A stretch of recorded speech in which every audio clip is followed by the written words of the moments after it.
Norfolk Unique captain Houses in number 11, and the goalkeeper is Premier Andrew Walsh. Norfolk Andrew Carl number 2, John Martin is fullback number 3. The left half winning 23, Alan Sheep. Number Cooling is John Brown, number Shane Darren Brown, and number 7 is Warren Marquis. 1-2, 1-2.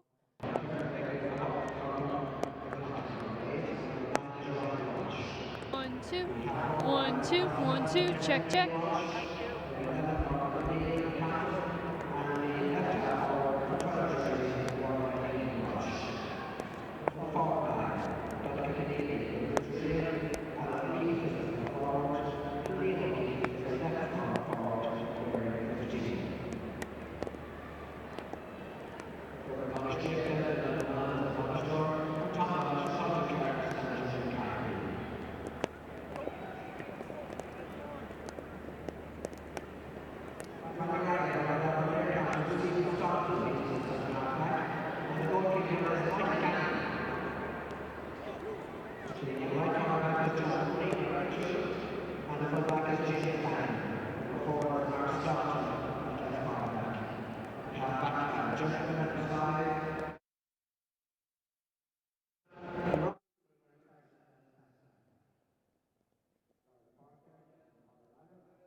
Check.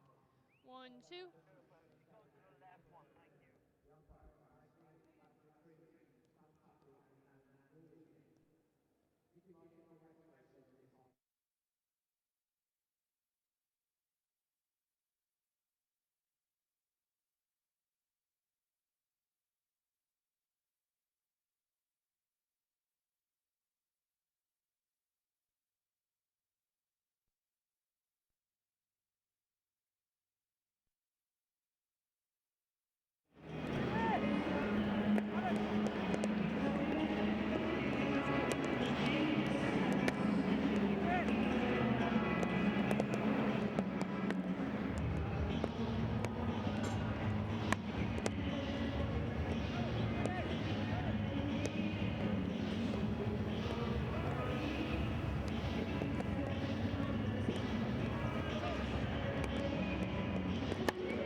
Parker Croker don Tarna Clea agus Trish and Kane Count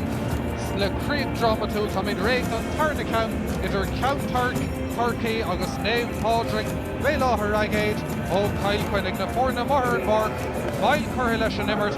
ach na Raitor Claire leis na Campaign agus Gachru Dolav Dun Crave idir Bheonach Shaw Sar Cleha Rishtos or Gormach for an Count Turk or Douche will Tahanig Gahanger and Gulbara Anthony Nash Shock Lean against the Cool the Kirking Osa Karamach Shoe John McLaughlin agus Darren Brown Lodger agus a Lorna Park a Farrell le Tahi Galore Lorcon McLaughlin Sna Tussa well Pelador agus Amadi den Skoch is Aidan Walsh agus a Lena Lawn Tussig Liam O'Keefe Alan O'Keefe agus Donegal Keneally The Vinter Kyle Quinnig well Michael Gannon Lauder in some cool James Gannon agus Stephen Staunton Osa Koramak Laura Parker Tusnoig Shore Kenny agus Bill Staunton agus Helena Lahos Gold Bergen Joe Brennan agus Barry Staunton Cumasuk agus na Sula Erfad Ern Var Sakunia Kevin Kelly Ockley agus Regla Tusnu Beshishu Talk to Dovinov Lumsarish in Mocker Shet Tony Murphy Tony and Kekla Harbour Tominic Sula Lesh and Tarnia Count agus an Da Aaron Harave Cumasuk agus also Crave Title Yeah, Exulga more lesh. You know, it's come out to see to get show me hall. I guess a goni been in crave Harava Conver Fad is Kinnell Cot tradition day either, you know, Kirkig agus Kilkenny. I mean ta tradition into Glider ag Forna Kilkenny says to come out to show the plane to be on nose. I guess a goni nor a boon for on crave or Vanica Kilkenny. Can't you choose the good level Chinchra has been on me or Fad. You know, they tara with you know, Imrory Ahanta it can't Turk ni small na Ballyraggett. I mean ta Nashagut, ta Larkin McLaughlin and Lorna Parker, because not in arm the Aiden Walsh freshen. So, you know, ta Shin Harava and is talking data Rogam with Kevin Kelly on Imroar is and the Ballyraggett och it's for the box monkey. It's for the box monkey. Stoker Council Ruddy is more Chas Mock Bader Revolver Minter Kyle Quinnig agus Bela Hunracade non Bontosh and Zakati Kamega Ronavin Conta Fan a meter 5 seconds.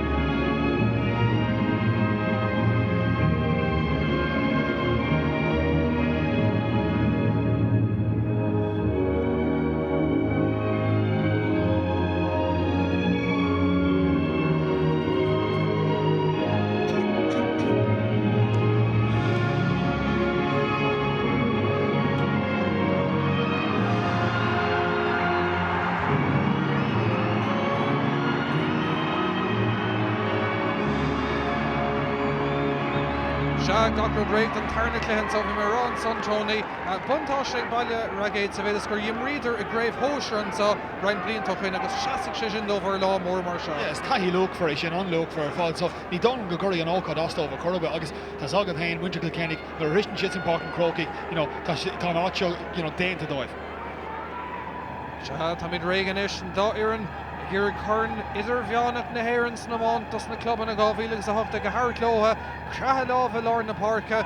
Rachor and fall for rate and Count Orha Shochoma agus Shin Rake na Tussaha Aaron Da Aaron Harave Brever Kisdo Latavul Tony. The Michigan Dull of Ballyraggett Dirok the Vaughan Tradition the Tag the Forna Kilkenny to come out to shot in our reckon they were in lista the Buigam Carrick Shock and Urigay Shinum the Rockamelo. Slitter Cottage Shock and Sonic Johnny Murphy o Limnach Sinead Vegavine na Fadoganov agus ag Tusan Himmer Shelavan Sonic Count Turk Lava Call to Tansha Sheardov and Son again Dara agus Bectus Anna Hawtic and Doran and so Count Son Tamonta Shock Head Count Turk Overvat into the Pinta Beganus Oscalty and Son Bader Imahori Le Tahi either Count A okay Shasavan the Shigan Son the Vinter Kyle Quinnig on Lawn Cooley James Gannon and Council Clantamach Drone Tavelin and so Chuck Rudberg Nis Sturkey and so on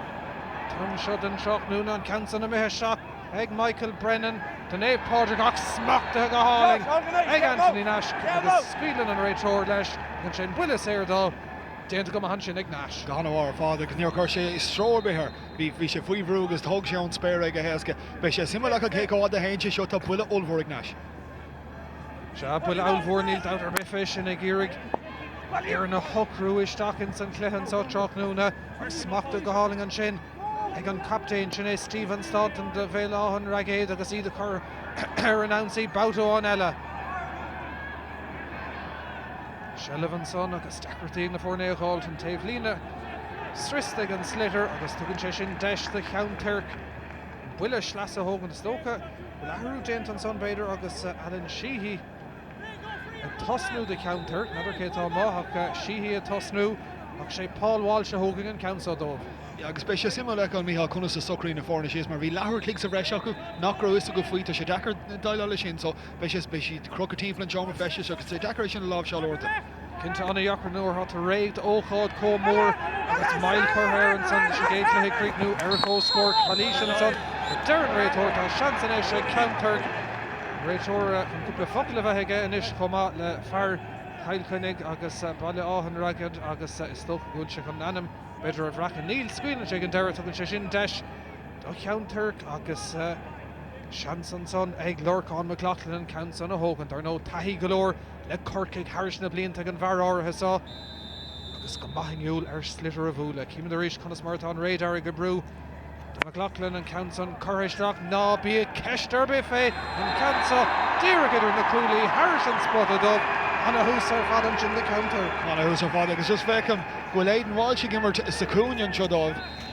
agus é teach amach tá si chunéireach déanamh dearing roint lírád ard a chur seach go bháil tá sé Harbh láidir agus fisiciúil faoin lírád ard.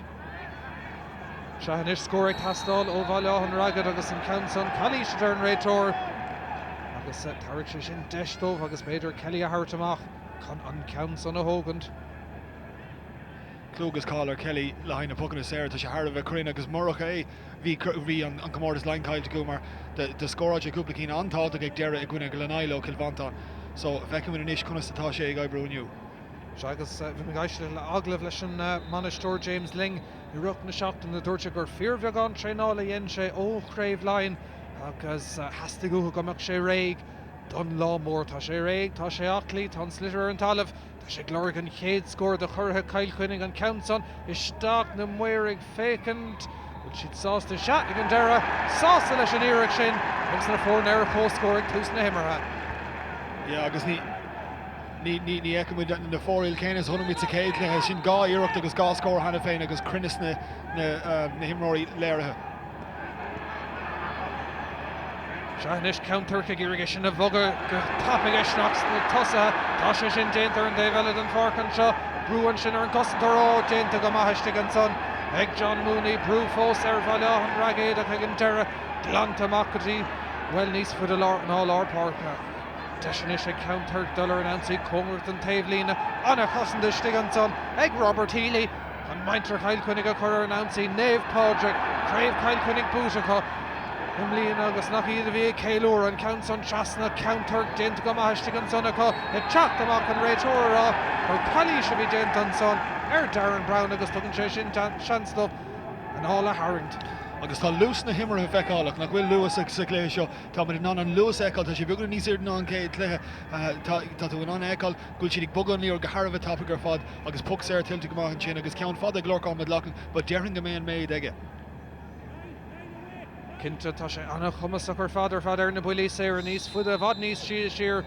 ná Lord Park ach díra crying i Lord Park an count son teiristeach ag McLaughlin Harrington nó ar fórín Ílan Lochlan úla gurb sé ar an trasnána ag an deire sulcha gur cas sé agus ar stréir. Is dearing nach go mór an ann ach cinnte bhí an méid aige just bhí sé sleannig sé díra ar héimh na lába deis. An is an lús Anna bhagadí seo sa cléthe baile áhan ragad iarraigh scór eile a chrothú dómh héananig an countsa seachtaí lámh an chosantóra dobar déanta an son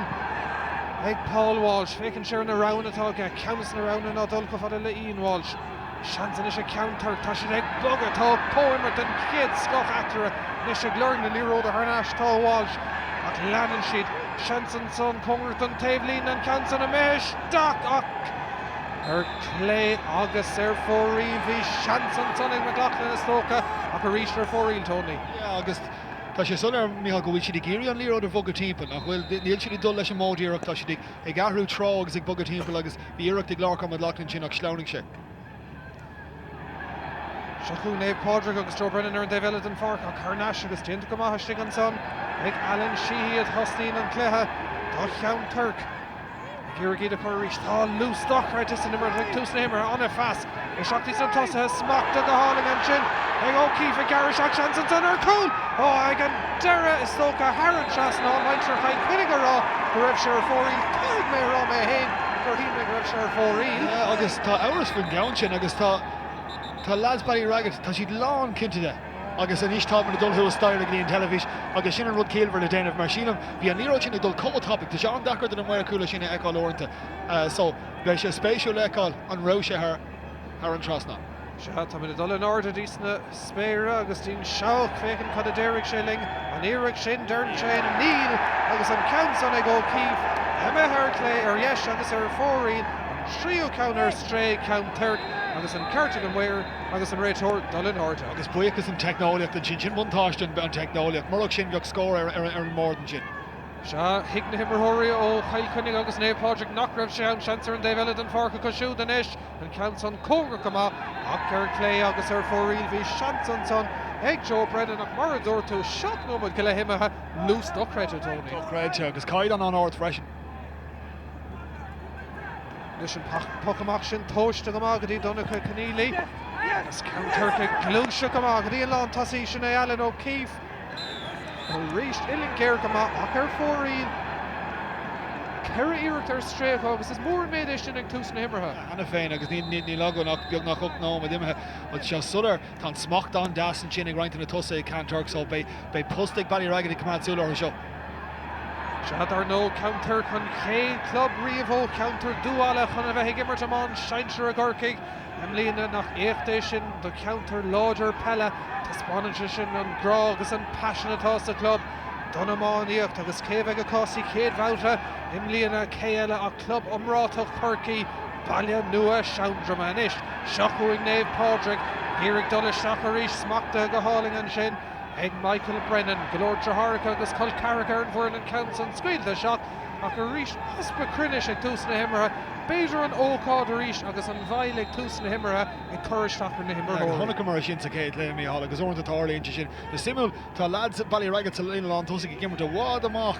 tá hart a 5 méid de spáisisin sin os cór cool Anthony Nash. Sár bhfuil amach an son ag Nash an módíreach smachtathe go háling an sin ag Counturca dul isteach seansar Coolín ní eici tú éimre níos fear ná sin an módíreach ón gúlbára amach go dtí Aidan Welsh Creeknathe go snasta agus sin sár Coolín. Is sé sin áil in mí hall agus thógháil sé sin agus ag glúiseach ag an am céine láb sos an air agus níor thóg sé second dó áireach topic agus ar an trasná. Seachúg Farlar Park Villa an Raggett sin é seirse Kenny Garish ach seansa cos siúd an is ar Coolín well sin gá scór leistigh de 5 secondú mar sin agus an dá ceann Harbor. Agus is far mór mílte ag Saoirse Kenny agus nuair a hain sin chun tosaigh bheith sé Dakar me bheith sé géirí spás a grú de lads eile so be job ag muintir Canturk ar súla chuine ar seirse.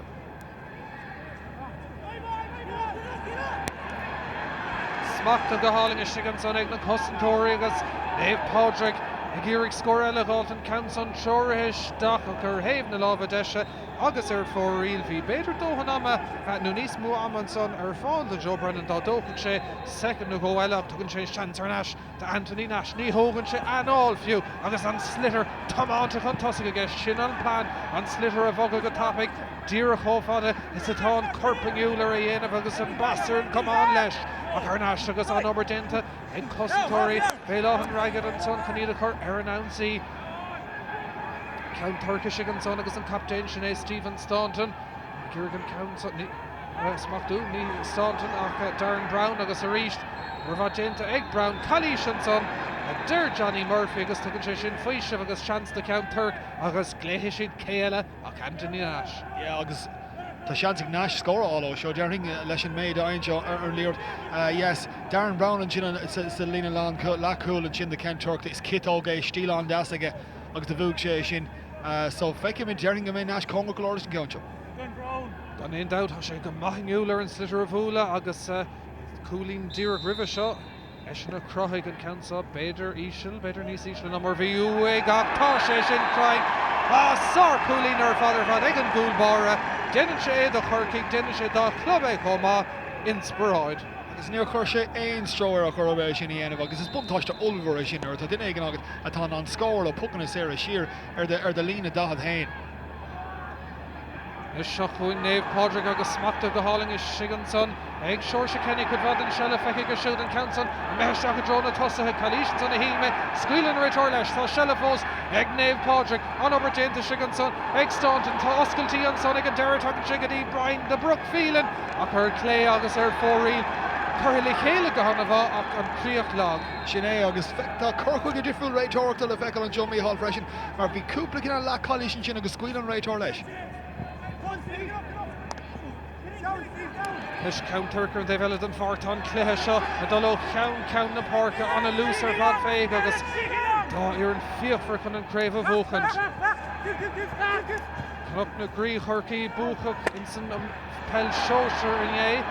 Meg club eile chorcaí ag céúr an sáteach nó na sinníon ceis. Dúin féidir le Naomh Pádraig béláthair agad gá craobh a bhuachant. Craobh na seoir cúpla blianach in agus craobh na hidir bheánach an líon is seans ag Brian Phelan an shellam tucúig ag an deireadh agus ard hosan de Stiganson ag Counturk Aislinn na Luchlanúnach an Counson ag an deireadh Harris an lína bhí an obair cruúig ar fad déanta agus díreach buntáiste tucha ar neis. Jock fótún an sin bhí ní an teangháil cinál cringolóra agus cúise an taobhlinn. Tá sé feicála bhfuil an bhar Saoirse Kenny ag déanamh scriosáil na páirce faoi láthair agus tá láchar mod Lachlan dá bharcáil so bheith sé de ceartaige seaamh níos congraí dá mar tá sé tríos go lorlaíor de bhógad. Is seans ag Bill Staunton, the Naomh Pádraig an Counson íseal go má fad na talún gabh leis. Smachta go háling an Siganson ag Countur ceanard an ardas na spéir ag Turling ach béláthair agad ag Eric an Counson a smachú agus déanta go háling an Siganson. Ag Gannon, Caníad a chur ar an ansaí, brahan to go bhfuil lús na tosathe, an lán tosaí an sin Éamh Phelan, ag Casa agus an réiteoir ag Farragóní. Buntáiste tugad ómh níor tháinig éon buntáiste as, tá sin ag leir cúil ar bhí na Cuitagóní ach ag seasamh an ón an son. Darren Brown, tá seansar an éimh eile ar cúil, gan puntar tar seansar cúil ag Countur, smachta go háling is an son agus ar deireadh ar fóríl is tóca, na bhfuil a dul in áde díos na San Olahan seoach a ríis, cíimid a ríis, sár obair ar fad is Stiganson bhí seans glórmhar ar fad ag Aidan Walsh, ní Aidan Walsh ach ag Liam O'Keefe cúil, cad is dó leat. Dearing sin ar fórí leach sé soléir go bhfuil Counturk ag Geary Walsh a chur istíhann sin agus pí a spáis a crú timpeall bhí an líró sin a dul seach ard agus tá anna bhfuil an ar a héintse seachadí Walsh, but fórí leile sin de Counturk. Se cuasaí technoliaachta ag carú le Naomh Pádraig, well, ag Gearig cléibh chormas dócha sin rud a hastín ó gaing an sa Bork an Crocaig agus buntáiste an son arneis ag Countur Calís déant an son agus tugann sé sin seansóg McLaughlin búlta agus sínta chun talún céile ach neis tá Coolín ag eithó cína bhín tá siad Coolín amháin chun tosaigh an sa scuilig sé fé héin níl dautar bifé sin sár skillar fad aige.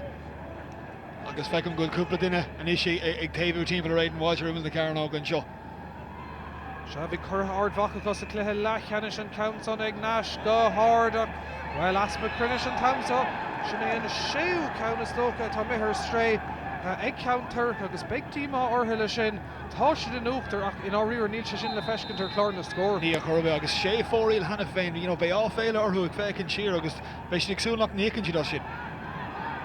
Rís na cosantóirí Harbar an lína leachúlach go háir Tamanta seach an son ag Geargé stoppa bhí Staunton ach ag an deireadh Tamanta ag Counturk agus ard obair déanta sin an son ag Ian Walsh garisteach tá seans an son an buntáiste tugadómh Calís an son a deireadh réiteoir í Luchlanta Naomh Pádraig sásta is nóg an téatá Counturk ná Mark Staunton cíimid a ríis bhí Ian Walsh ag garisteach Calís agus seo seans éasca go maith ag McLaughlin. Sílan ní dáil an ghfuil garán ag an cosantóir sin mar de haing sé timpplair is cinál chophí an a bhí gist, so puck saint do Lorca McLaughlin agus sin far mór eile an sin a chuí tríd le Counturk sin Ian Walsh bheith sé dechar éis na smachú, bhí sé dul sios sin lábháin, be go meach si de ceartaige a grimach chroman sin go háire ach fuair sé an puck sé an uair sin.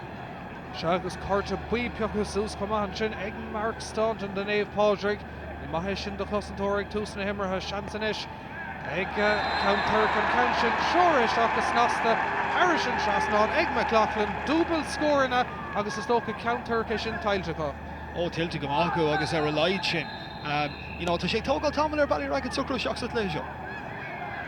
Bhí cúpla seansa go beidir agus beidir go raidir ag smíanamh ar cúl níos luchas a cléthe nuair bhí na cúlíní andómh agus ar rís an cosantóirí ag counter haar bar ar fad a fan round a galore an sin ag counter ag dul díraigiste díraigh Haran Trasnon sinna hasna gútha sár scór ar fad ag Ryan Walsh an den eile Lorna Parka sár iirtan sin Scór ionach ar fad. Bhí haspáin sé chun na cosan sin the Seoirse Brendan agus sin hamáin sé tríd agus aníireacht ar fad ón lalína. Is seach nó méid díag geala bheith Cottish an 3 scór is díga chéile ag counter Anthony Nash, Lurcan McLaughlin agus Ryan Walsh leis an sáiríreacht sin agus tá na tosathe có ag glúisio có tapig ar fad seachún a ríiste anna ghála sin an sonnig tarfaíon cúlí a Lochlanúna sásta lei sin scór míúlta a machas amach ag Aidan Walsh tá cré pellin na héir an búide gahan sa ach baid gar is amání den scothí chomá. Agus tá sé marcail captain Ballyragget Stephen Staunton agus tá job ag Staunton an sinna géirí súla chuin le Walsh más féidir lo sa lá a thuirt Aidan Walsh tá sé chun dochar dhéanamh. Is Caracúlín is mór an méid in áíann san cléthe mar tá rihan rás ar fad ag counter godí seo in san craobh áirithe sa scór ag tastáil ó néamh Padraig chun iad a thocrúisteach sa cléthe. Idir an slitter chuir seachtaí Kelly tá sé cún godí seo tastín sa láthair tastín Shellah agus tá seansan isis ag néamh Padraig bé láthair agad third féin scór agus is dóch an taobh thógaigh á Barry Staunton ach in áíire iad tapta sem mar ran an úidir Tony ach godí seo níl si tréis socrún éair. No, ní a chorba agus de luúigh a rihann léthe bhí siad an teoú be blian ó hin, so bhí cearcha meid sé sin ag seasamhdó bh godí seo níl siad socrathe agus ag fécinn túas ar an taobh seo an fág tá cantarc ag fágal Bertsalín an tosig agus tá dáint ar an sin gachúir a héanana líra an tosig agus tá sé gaibre go madómh.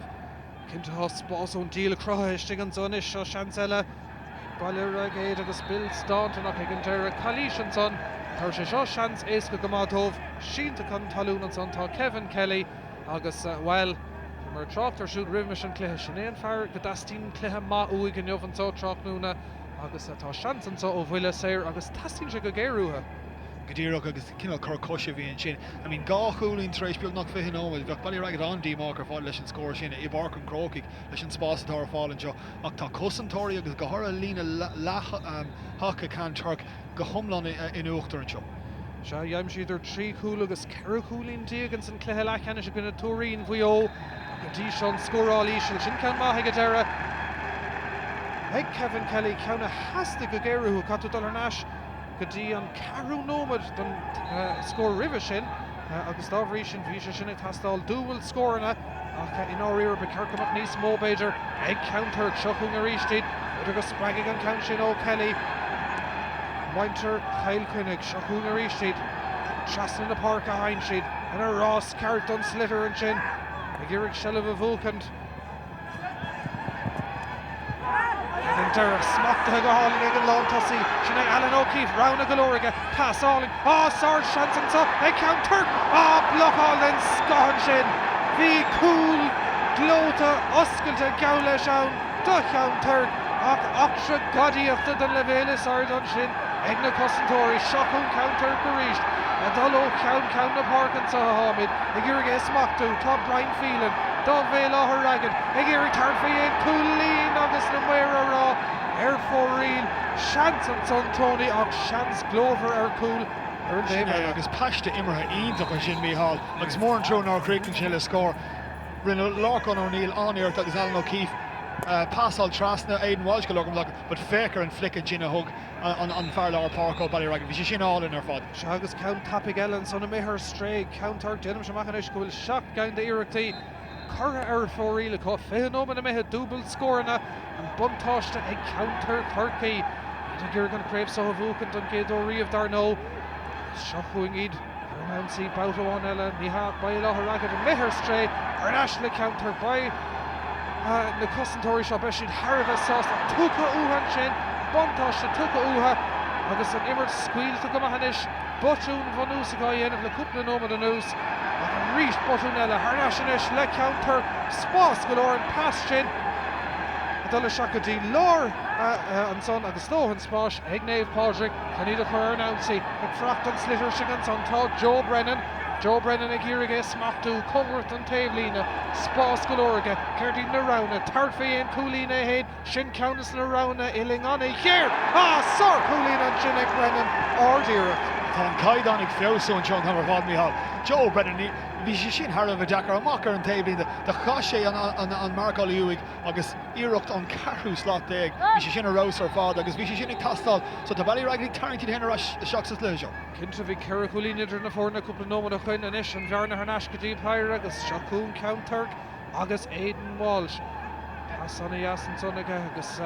Kinship go bhfuil Dina in Alton níos fear annig fannacht an Schlitter Dina chu siúd is ócha Darren Brown squealing sé fé Haran Chasnall Sir Coolín eile ríist an bhearna Harnash Farlor Parker Ryan Walsh aimse an counts on Srí Coolín idir na fórna Sir Coolín. Agus Hannah féin fecin an chuncar tá Anthony Nash an pocan amach. Dír agus seach go láh Aidan Walsh. Trasna go dtí an Farlor Parker's Haran Trasnall. Agus tá stíl imirtha an dasig Cantor tá sé sin le fecha. Sean Kalish and son fecithe ag an réiteoir agus tar sé sin seans Donaigh Padraig and Ola Harrington son agus is dócha sin ag tastáil mar gúil an imirt seo chón tapig agus an dá iarn ag tart gohéad chunan craibh seo a bhuachant seans an son ag Naomh Padraig an bhearna sin a leidú agus Ilingéir go má fada go leor amach ach scór ag tastáil an farthóga céile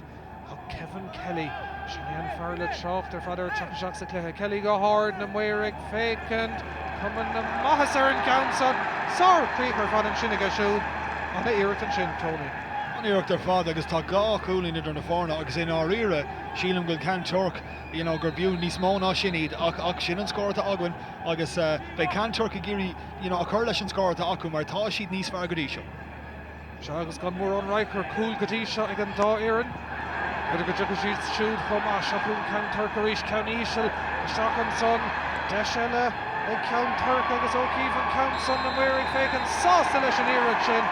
anna chuirmid ar fada meas na dosathe Creek agus nasta ag Alan O'Keefe agus tá siad ag glúisteach an a bhá. Sin é agus sin scóir le díraí teach do pucamach Anthony Nash do bhris Aidan Walsh sias é agus tá an fear sin Alan O'Keefe tá cuppa dáintéireach ar gachóir atá sin na líróide. Harnash go dtí cúlaháin idir na fórna seo agus buntáis agus builis ar Ellen son Brownta ar Counturk ní maintear chail chuinnig Rojas agus ópan cinna ceart tócha ag an réiteoir. Sé nómad fáchan sa agus inarí martar to Tony anna chud an sellh ag Counturk be ceart beidir go miniis cúpla cúlaín eile chun tosig. Marach roiint fóraí le bhí acu níos luithe sa leisio, but seo Anthony Nash arís agus cean na samplaí sin bheadh sé ionach má héint seo Haran Trasnall, but ní bheadh sé géirí gomach siad chu fóraí leile ar stré. Mar a héint Haran Trasnall beidir go gomach sé riman na cearn ága chun an dáintear a chruthú. Well, Slitter the quid Naomh Padraig go háige, cíime an éine sin in Jeffrey Seacún Nash, scóraige níos túisce sa Cléach an Counson, an tarna ceanna méhar stré, so sin mar dúirtu tá sé anad amach nuair héint siad Haran Trasnall tá siad thar bar, ach sin gá ceanna inis caiilte ag Nash. Sin é agus beidir má tá an tríú ceanna go beidir gomach sé níos fear ar scuileisteach, mar tá lads an dáintear a gacu riman na cearn ága. Leis Michael Gannon ag iarraig Naomh Padraig a chur ar an ansaí an sa. Is sin dénta go maithe siú Kevin Kelly gácúlín go dtí seo ag rockaisteach spás go leor súlaháin ar na cúlaí na mhair sása lei sin ceannas an scóir is fearr atá feicthe agus sin an cúis go seaíonn sé siúd amach. Go dtíreach agus bhí sé sin álinn bhí sé ní raibh sé anna a thógan in lábharí so díreach ón gomán ar an taobhas liga teige Haran Trasnall. Nis dá ar na ggéirigh sellh bhúchan agus buntáis le bheith cad le seachtaí na seamraí festas seansan sin ag Bill Staunton an count sin ar Haven an love a deise tócha. Nada mé ag an deire tá sé ráta gúil sé fóríl ach sin bu sé dul hústáir a ríis mí Hallowell. Níl an mercúil rócinint bhí sin a corba so sé ceapan gomin den 3 uair sa leisio tumar dul hústáir beidir go bhfuil sé an dorchas tá chu seach ar míl nílas agam. Beidir agus tá sé teach dorcha ach is maihan rud go bhfuil seachan sa going I barchan crocaigh an Counson Níl Teist níl dautar be fé níor áthe sin tá agus tá an count sin Haran Trasnall tá sé ceadathe agus tá scór eile sin ag baile áthir aige Sir Coolín an sin. Níl cooling on at your nish Ashta galore. Shalorka McLaughlin Aaron Lear nish Pokemon into Gelo Nash. Agus tá sé trééis dul haar fórleis de coach céimena agus an ish hatú an Bally Ragged a clúistá an slua ag teach the seach an seo agus tá sé ag beic agus ag scradíal agus an ish má Irene Lamar Kelly a seo scóráil tá ar co-score.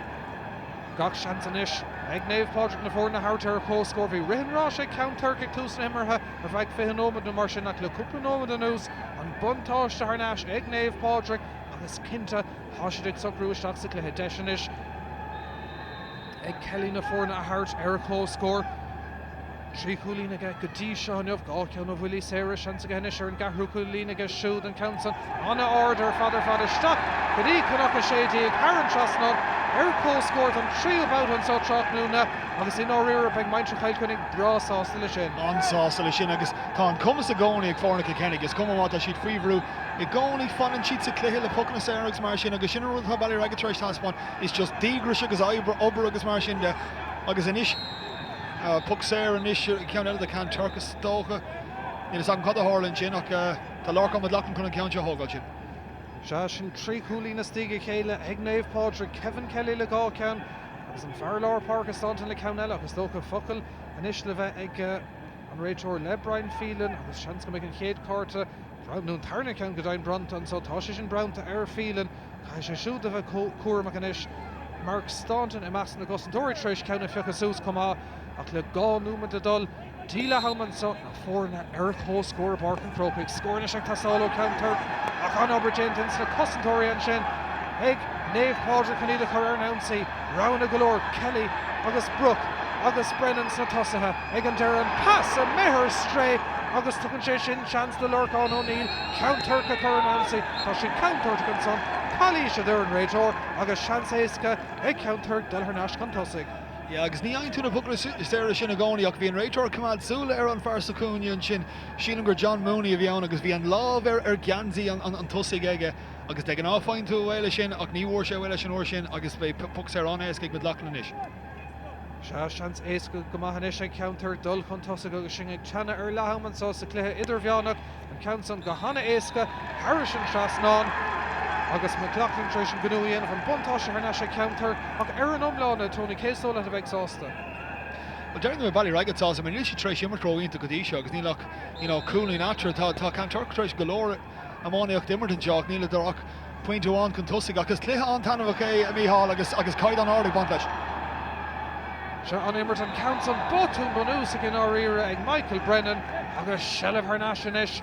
ag counter. Malachtan Tractor chin me hall Dirk nar Lugman Kaidan Botún on Bonús chin in Acklash table. Se seans an is ag Lorcan O'Neill agus Rowna galore aige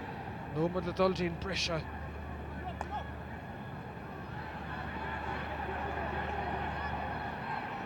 Counter Coolín chun tosaigh ach seans an is ag Naomh Pádraig an counson go húfásaigh ar fóríl agus bhí seans go sonna chu na fórna hátar co-score ach ar stray agus ar fóríl ag Jeff Brennan count sin go topic a ríist ag Nash sin an plan an slitter a bhoga ar lús lasrach nuair bhín seans aige chun boch amach seachú iad ag boga go hana bhar na tosaigh seo counter Naomh Pádraig Éileáthar Ragged a gír an counson a smachtú is an son Ryan Timberhory gír a smachtú Stoke ag an dera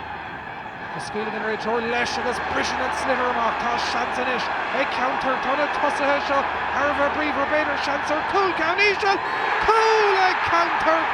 Sár Creek ar fadar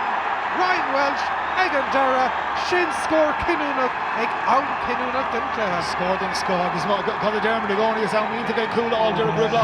for a piece of spots. Agus lame shake Rishi Trasnan Faragiri of Agiri of Arcol agus Tashan Decker the Nicholas Matu Martian agus Bulla E to the shock Sakunya agus is buntash to E to get to the shock at Lahama. Oh, Sar Huliner Fadbeg Numa the one time coach of Gorta Shansanish her development for Kevin Kelly the Naomh Pádraig her fórí hastig score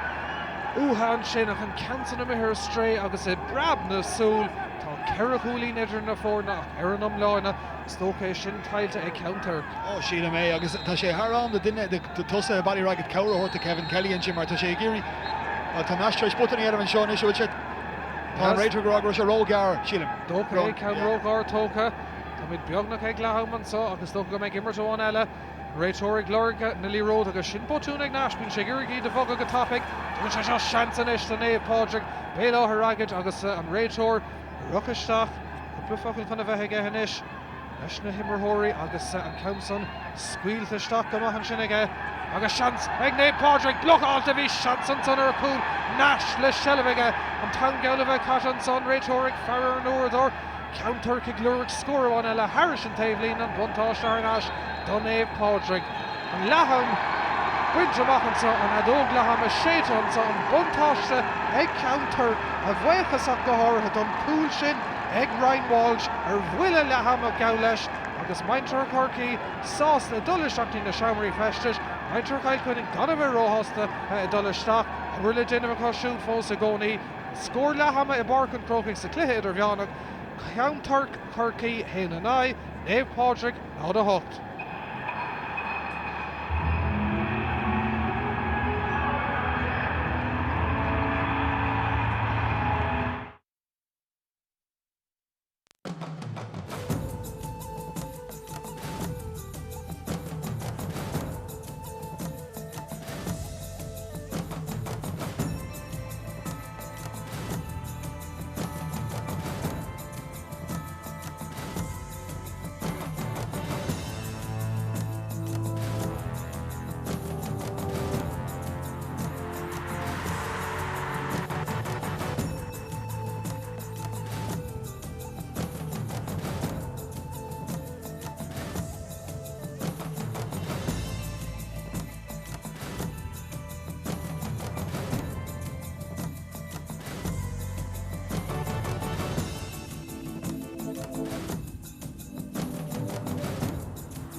idir na fórna agus é brab na súl tá cléthe seo astra ar fád Tony. Sin na máíocht dit Mícheál arthíte cótápic sin. Agus ní léine níos fearr an muinte go Kenny chun cool mar sin áil go déanaach nó tá sin tastáil go géir an féile le count Turkey seo ragart. Gehéin rud an isise dul bhar é Pádraig, Brian de Brook Phelan le Counard, Count Contour to go shock a drone Nash, smachta go háling a cúbáir a Turkey, teach amach leis an gceann áirithe round a godóric na Cossentóriach tá scórna ag tastáil an count san isteach i dro a Cossentóriach béile a ragad agus smachta go háling an sin ag Mark Staunton. Staunton ag teach amach pasáil ísisiil an son ach Shelvan rud is táchtaí an son. Staunton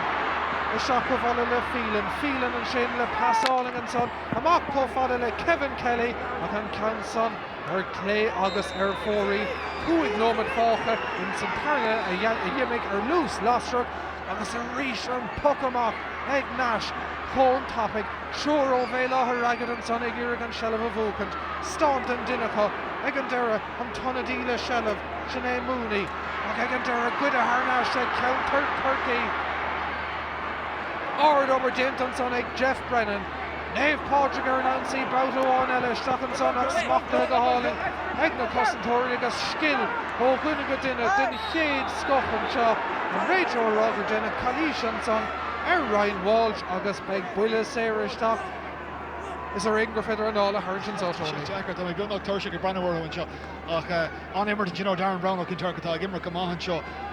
rí seo buile fád ag Nash an seo cai sé bheith cinnte nach déint seo fóí agus tá sé dechar tá de brú air cinnte seo mar a hen seo fóí túirí sé ordú manam na ríis de Ballyragget. Seo chun Nash tá gácúlín gotí seo again íhannig an count son an spruch amach ach tá sé countúirta cearta sig an son ach ard obair dinta ag Nave Pádraig béile a ragad John Mooney chun an count son a glána le lán a nirt agus an count sin in níis the draw Michael Brennan smachta go háling a seachún na quit seachún Nave Pádraig on Dave Lína ach ar fórí ligant ar bhí seans útach ar fad an son ag Brennan an fairí aim se gan cúil agus seachún Nash a rís ní féidir lo an ála Harrington maithan tá se gan an slitter a bhúla chun tapig agus is féidir Sár chluitheáíocht an sa barcan crópig an club mar dúirí mar níos túis gan rud is táchtaí sa cuman lú cláscail an countá dul is stop na muir sásta leis an iireach sin ard iireach ar fad ag Ian Walsh agus an bhearn ar Nash go dtí éon cúlín amháin. Well is mí ha ní réic sé an cool fiú just cos sé agus chuir sé an trasná é ach fecin dúnis tá Ballyragget ag feos agus muí do Ryan Shaw tá Cantor fósán. Trí númad na mar sin fág idir sin agus Darna Himmer and so gach score, gach Shelv Cole talked of Count Turkey chucked the reach and scored Darna Chin o Walsh and a hawk to Kerfal Doive. A contussic on Count out on Mark Staunton, Cousin Donovan Shinniga, pass him off again Derek Count Turk, oh Baruta on Shinnig Phelan. Calishans on a Darren Ray Tour, August Fuishov, the lads Kyle Koenig or double run Shinnin. Agus fecinn tá cúpla duine síntach ar an talamhan seo agus ní chun Jane's or Mícheál fecinn fear Count Turkey an seo agus fear Ballyragget Lorna Park agus ar an talamh freisin tá go leor faoine bh ídú an seo agus mar dul dro dearan cléthe puc ar móra Kevin Kelly inis agus ag déanamh íireach beidir buntáise le gá faointe a bheith an but listen ní chuir sé aon ar Mícheál má tá mar dulgaí an breis an seo arís. Gach seans go mé duldaí an breis mar bhí sa céad le cúpla duine síntan sa tréachta tréis sár haspáint sa Hartútha Tócht ag titaman sa mlá clia Ampel Carrick himself is nu mar sin ach a mohar an bar níl buil seacha mar go bhfuil an tócht ag méadú idir na fórna seo agus is dócha ag fécintar an gortú sin nach meid sé nniuúlar leúnta raig an sótá an lecha gaiir teachta seach dóhan amanis átógant ag na muir agus sin éidir Walsh freisin agus is buile mór a bhachan sin sílam fecinn fuilin sin ar a láb agus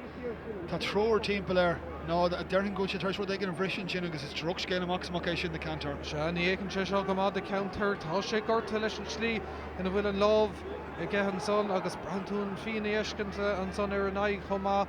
August Norveg Shahar Tosnes over Bulla Serveg out Naka Donave Podrick August Shantico and Varna Vedu Nomad Gale to Ganoam Falcon so by couple of Nomad down coach of Garta Taiden Walshik Fog in the park.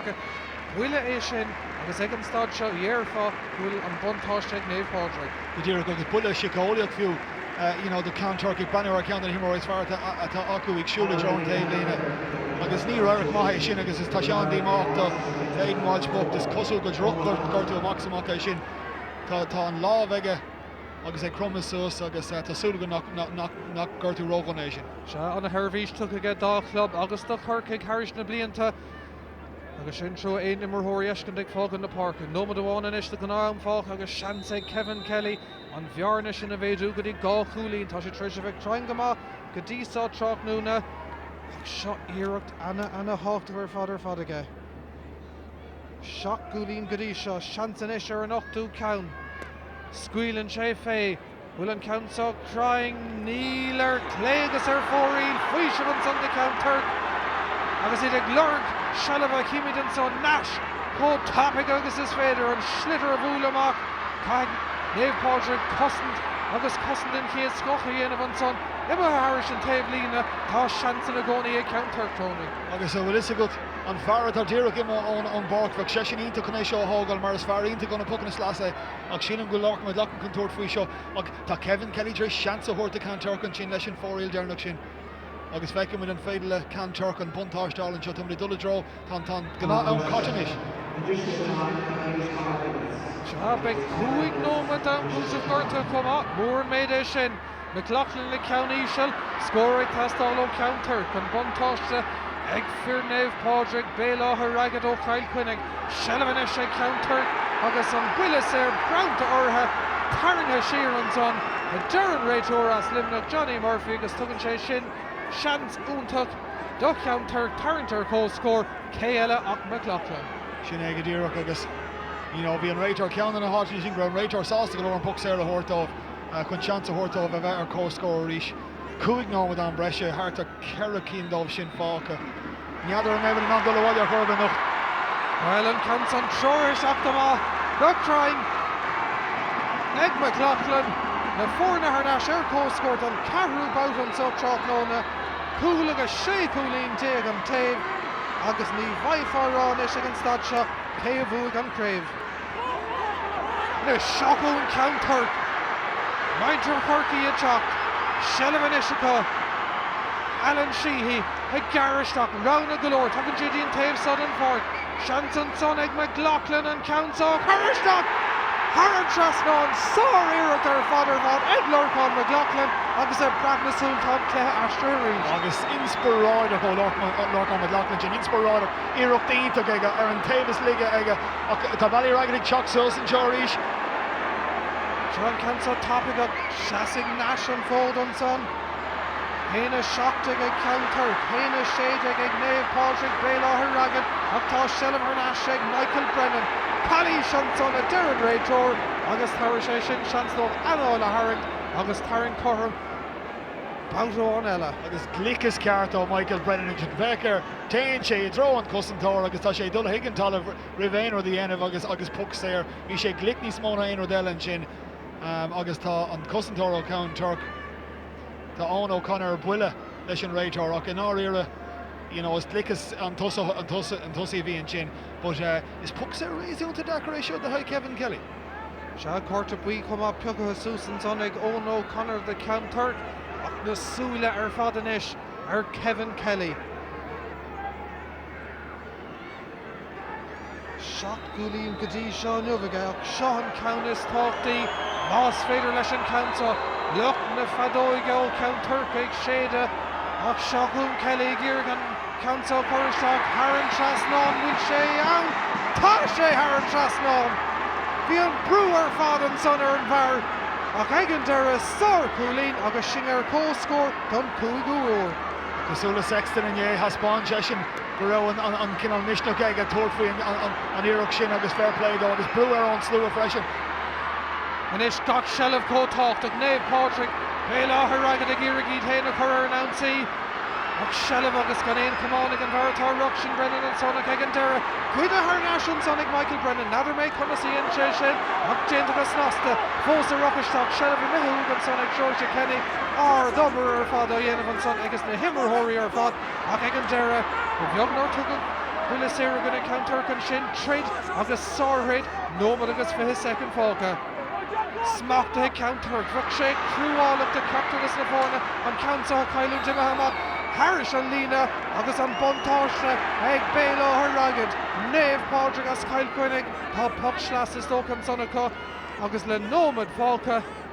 tá a gríthe ina méle gahingacho. Tá agus tá slua tá an tapas for ita seo an deara an seo a bhí agus tá sé táta go madan na himróí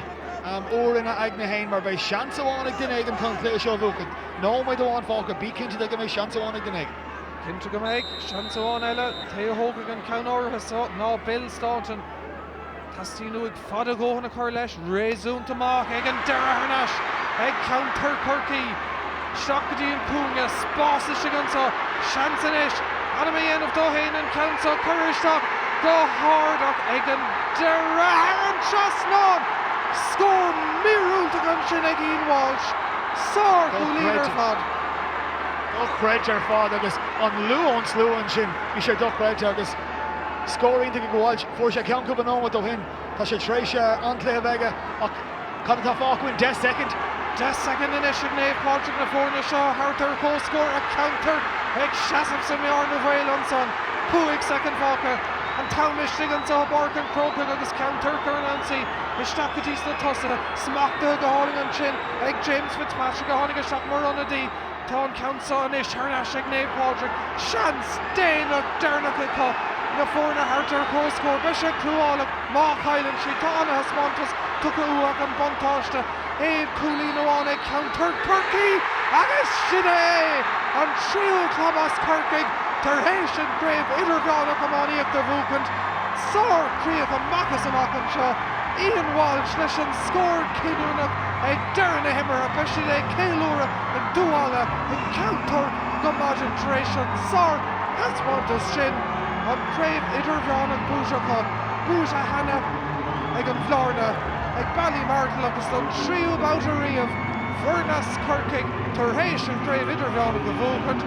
Sár Craig agus tóca Aaron O'Glána cé go bhfuil Nave Padraig Creed Rishton is tóca greibh counter rud beag bídeach níos fearr. Rud beag bídeach agus é daon le bí hall. Go háirithe sa céad le agus gin an críoch an cúig nómha dearnach bhí an bhhar fád agus smuoinnig gur caiile do réid an Walsh agus bhí idir cúpla cúling taobh agus níor caiile do an misneach agus caiith tú a bheith mothú trúa the Ballyraggan mar dag si gachan rud am muintin agus dá gachan mar gach rud am muintin an leithe de síimseach de formar an seo an Uí hall idir an cléthe dearnach agus an cléthe seo agus caiid an émar an jitte dar lé an áidir fad agus be cantar Carla Sásta agus fair play dom tiltte go macu. Seanna Hasmontas an fad tugó counter Hostinche ar fad nuair bhúdar ar bhuiala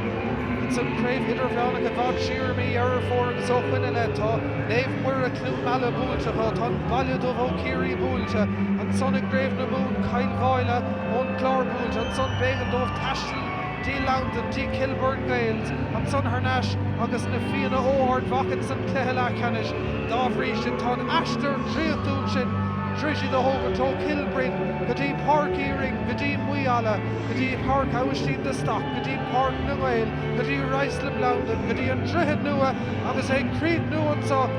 Chémana Ardon he Holgon, Agus and Curn, the Dollawali Loha Gadi Counter, Each the Macus amach the club, and Bunny of the Vad Sheer and Octig Octo do Counter Pelican Lauder, Akinarira, and Douche, Agus and Curn shot Tilte. Agus Sár Hasmontas ar an Omlána. Sár Hasmontas ar fád ar híle mar gró cool Michael Brennan and cool glór for Michael Brennan tréis an clé sin a bhúcad an áir de Ballyraggan. Ceaptú go mbeadh sin an nómad Kinúnach ach chuna bheith chom le daoine cosú le Larkin McLaughlin agus Ian Walsh ag an deir le scóir an sco hasadar suas na ra bhí an gás mó ann agus just caiithú credit do horta dair na Seán Uí hall thug siad an cléir fád agus an réitear agus gacha aon eile but caiim mé rá atmosfér den sco agus be muidir character an a hás ar fád ar an turas ar fád ar ras go Corky go nocht.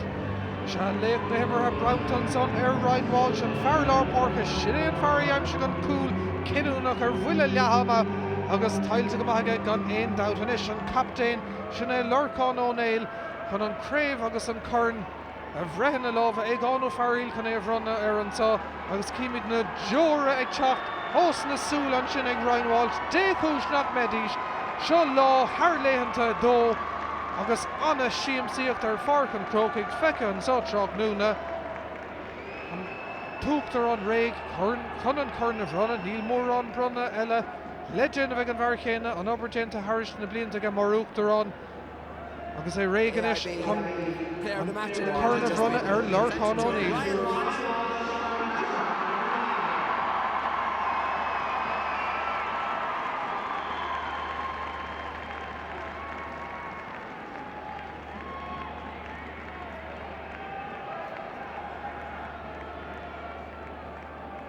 Johnny leaned out nach gúil sé lán de bhú con Lorcan O'Neill chun an craobh sin a bhúcan mar derm se gá club ó Corcaig Ali Martin agus an Bláran tre se bhúcan tanna Canasíocht ag Kyle Cunnig le blianta beag an ús ach an ish tún órád Reagan a láh an ish ag O'Neill agus an Corn Lever Brownta ag an Uachtarán Buna siad sása go madan as seo ag céilúr ag antar gan éon dautar éachar agus é tailte go maithachá.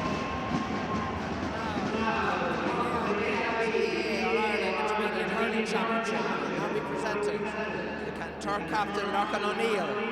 by Uachtarán Cumman Clasquel Egan O'Farrell.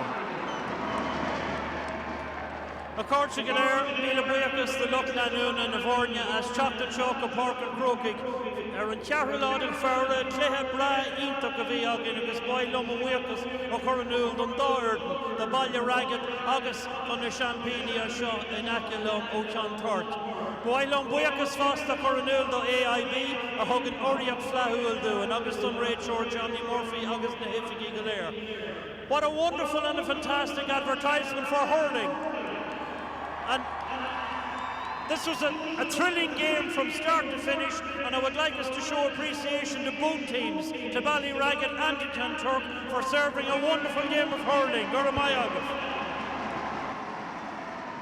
Ballyraggett have been outstanding champions in Kilkenny, in Leinster, and have reached an All-Ireland final here. They pushed it all the way to the end. We salute you, Ballyraggett, and we wish you well in the future. My Shiv.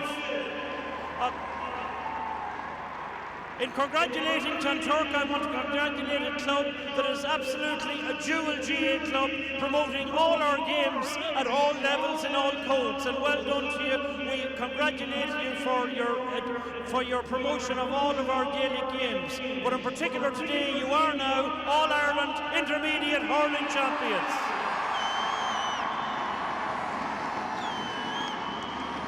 Enjoy the celebrations, have fun. Agus an éis haar tean Cumann le scéal, an áthas orm an éis an Curtin Bhrá seo a bhronú ar captain Ceann Tort,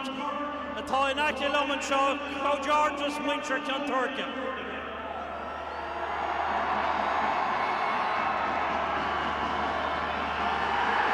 Just start Conan to Barkin Croker, Canturk in order. Nor the humour, agus an Crave took it over. Should give it Snamon Shine Gorka Gimliana. Agus Beshi Kinta, Gamahang Euler in the club in her fod. Art has Pontus and Sus to Crave a call.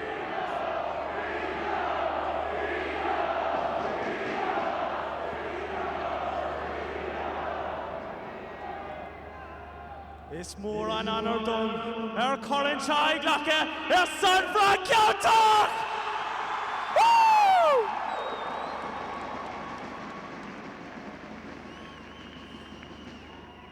It's just an honour there to accept this cup just on behalf of the Canturk team. Again, we've been tested all last year, again today. Just well done to Canturk Intermediate All-Ireland champions. Well done. I'd just like to thank the stewards of Croke Park and the AIB for this setup of this competition. It was an absolute privilege to play on that surface, and just thanks very much to Croke Park and the AIB.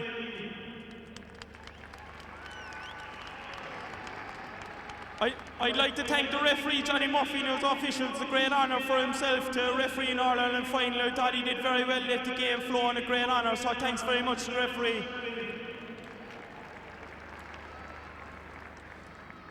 Before I go any further, I'd like to thank our main sponsors, 2X Super Value. They had a bereavement during the week, but there's no doubt in my mind that Eilish and Paddy Tuig are looking down at Croke Park today, smiling ear from ear with the 2X Super Value draped all over it.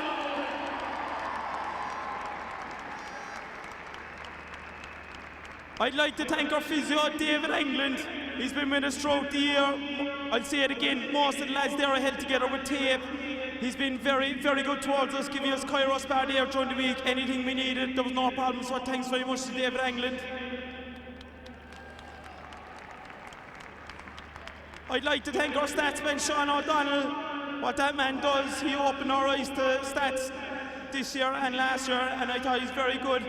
Thanks very much to Sean O'Donnell for his work throughout the year. I'd like to thank our two long-standing members of the club, Dr. Brian O'Connell and our masseuse Seamus Lynham. For years they've been with us. I know they have their day out in Crowbar. Just another person there I'd like to thank, our chairman, Tom O'Callaghan. There before Christmas, it wasn't easy. He went above and beyond his call of duty, organising flights, hotels. He's after organising 3 or 4 hotel trips. Thanks very much for your work, Tom O'Callaghan hasn't gone unnoticed. I'd like to thank our logistics manager, Jackie Carroll. He's been brilliant for us all year. All year he's been brilliant for us. Thanks very much, Jackie. I'd like to thank our 2 selectors, Tom Walsh and Padraig Kearns. Great clubmen. Born into Kentuck, and they'll remain in Kentuck no matter to.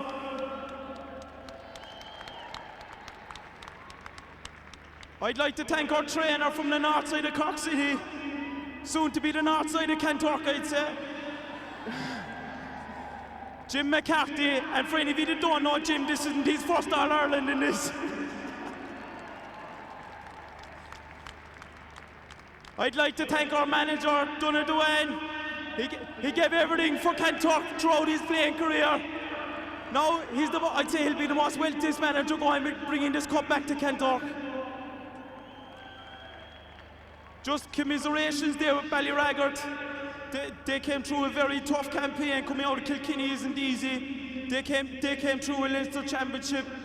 A great honour for themselves to play in an All-Ireland final. It was just a look on the day. Congratulations to Ballyraggart for winning the Intermediate Championship. They're up senior now in Kilkenny and well deserved.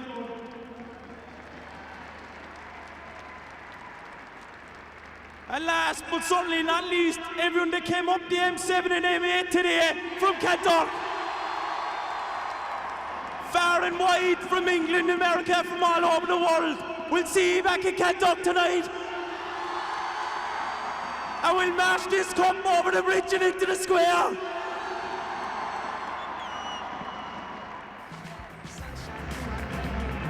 Jackie Lynch is in on it with the counter.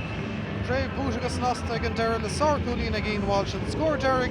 A Barkan Croke, Coolagus up Cooley and Jake, a counter Kirky, Coolagus shot Cooley and Jake, a Knave Podrick, O'Kyle Quinnig on a Clare.